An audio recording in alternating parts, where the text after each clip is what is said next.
السلام عليكم ورحمة الله تعالى وبركاته. كسر هذا بالبعد أكشن وأضرب برتين على يعني سوق بينو في صلاح الشقة يبرع مشان الحيرة.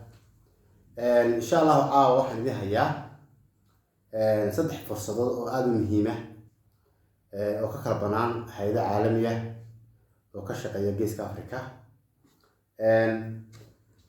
ما عاد أعتقد صحيح هيان waxaan ka codsanayaa inaad barnaamijkan iyo page-kan ba aad like, subscribe and share baad siiso si fursadaha shaqo aad ugala socoto mar walba iyo waqti kasta soo gelino. Waxaan rajeynayaa in qaar badan oo idinka ka mid ay apply gareeyeen shaqooyinkii hore saan xogta ku helay natiijo fiicanna ay runtii ka gaareen. Shaqada ugu horeysa doonaya insha Allah inaan summary idinka siiyo ama guud mar waa shaqada koobaad waxa weeyaan boss ka loo yaqaano monitoring and evaluation oo ka banaan hay'ad loo yaqaano Accord Worldwide waa hay'ad caalami oo international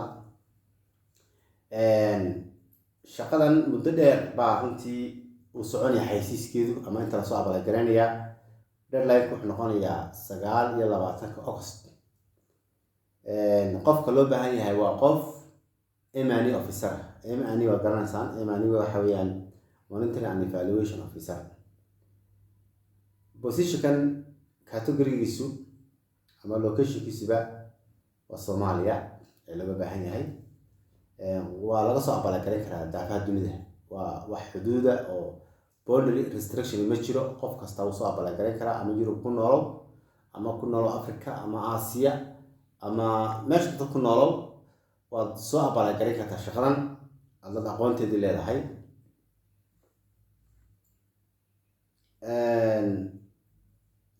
shaqadan haddaan iyadoo nature-keeda warbixin ka siiyo hortay waa dabagalkii qiimeynta badanaa shaqadan waa shaqo loogu talagalay marka mashruuc la fulinayo ama mashruuc runtii hay'addu ay fuliso laba hab baa wax loo qiimeeyaa.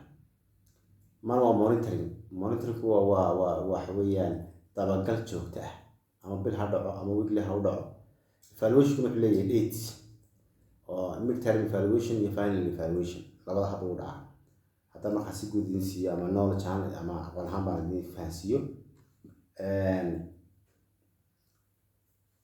runtii shaqadan waxaa lagu soo xaysiiyey Somali Jobs page-kaas baad booqan kartaa. aniguna waxaan diyaar u ahay insha Allah oo dadka apply gareynaya inaan wixii technical aan ka caawiyo. shuruudaha looga baahan yahay qofkan waxaa ka mid ah inuu ahaado qof leading team. dadka waa inuu ahaado qof leader ah aqoon ahaan runtii iyo waayo aragnimo ahaana waxaa looga baahan yahay inuu 5 ilaa 9 sano oo waayo aragnimo u haysto. waa waqti aad iyo aad u dheer from 5 years to 9 years. waxa kaloo iyada markaa aqoon ahaan laga baahan yeelato aqoon waliba heer caalami international level oo ku saabsan survey-ga baseline data collection-ka iyo analysis-ka. inta badan qofkan monitoring and evaluation-ka sameynaya waa inuu ahaado qof ku wanaagsan qaabka xog ururinta, hufidda, kala haynta macluumaadka. qaabkan jaamacadda ugu bartaa waa iska macruuf oo la garanayaa. si waay arrimo ku dhahaday marka qofkaas waa inuu waxyaabahaas ku sameyn karaya.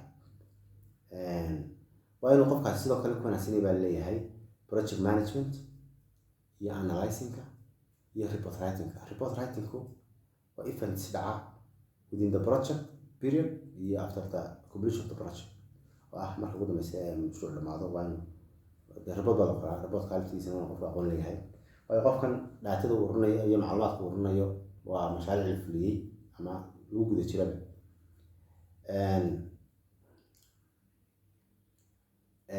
sidoo kale markaa waa inuu yahaada qofkaasi inuu ahaado qof competent ah oo technical competency aad iyo aad u sarreeyo gaar ahaan dhinaca data gathering xog ururinta iyo analysis-keeda analysis platforms wax loo yaqaano oo ay ka mid yihiin sida ONA-ga, Tableau-ga iyo Power BI-ga and others.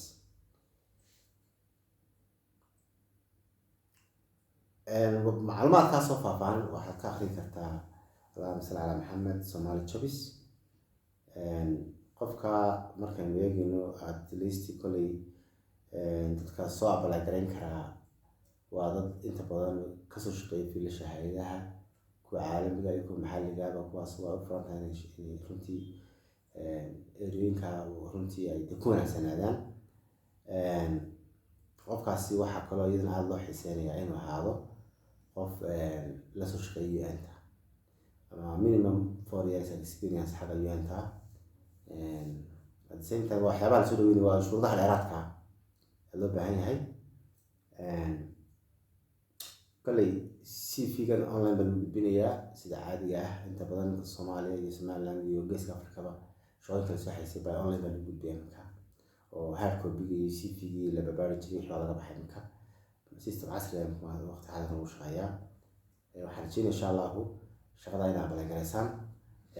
waxaa kaloo iyadana fursad inoo ah inaan barnaamijka limkaan soo geliyo insha Allah yar kadib aan soo gelin doono shaqooyin fudud oo ka kala jira Somaliland iyo Ethiopia waddanka loo yaqaano.